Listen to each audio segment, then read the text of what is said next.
plazhi i ri është një tjetër hapësirë publike për pushuesit, ndër plazhet e përcaktuara nga Bashkia e Vlorës, edhe në plazhin e ri është dedikuar tashmë një hapësirë e tillë, ndërsa pushuesit janë të huaj si dhe shqiptar. Vetë këta të fundit në intervistat e tyre pranojnë se situata është më mirë se vitet e kaluara, por gjithsesi duhet më shumë vëmendje, kryesisht në pastrimin e plazhit, apo dhe në vendosjen e dusheve apo tualeteve në plazhet publike. Se zgjidhni Vlorën për të bërë plazh dhe jo vend tjetër?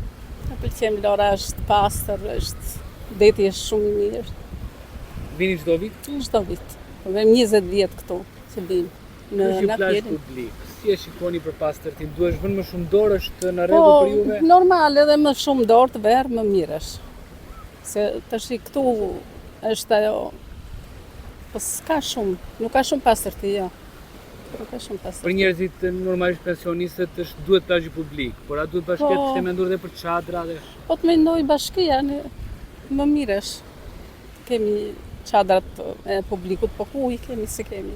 Ke zgjedhur të bësh plazh në Vlorë, si po të duket? Po mirë, po ne pensionista jemi, nuk e kemi ca mundësi. E kupton? Këtu është plazh publik apo jo? Ke zgjedhur plazhin publik? Ka ngjerën publik këtu, se kanë zënë akoma këtë, se publiku e keni mbi atje marina, atje e kanë bërë bashkia, nuk e ka bërë këtu. E po nuk ka bërë festime, s'ka bërë as çadra, as gjë, ngrem vetë çadrat. Se ta ngrem krah kur e ka qur bashkia, po megjithatë mirë kemi edhe këto që kemi. Mirë, është mirë, nuk është keq si vetë. Nuk ka si pastërti, ka e pastrojnë. Disa e pastrojnë vetë populli, disa ja, e përshembull ja kështu, kemi mbledhur gurë, kemi mbledhur gjara, i pastrojnë vendet si ku i bërë. Për pushuesit hapësirat publike duhet jenë më të shumta, kështu thonë dhe pushuesit, ndërsa bëjnë apel për më shumë vëmendje nga pushteti vendor për hapësirat publike.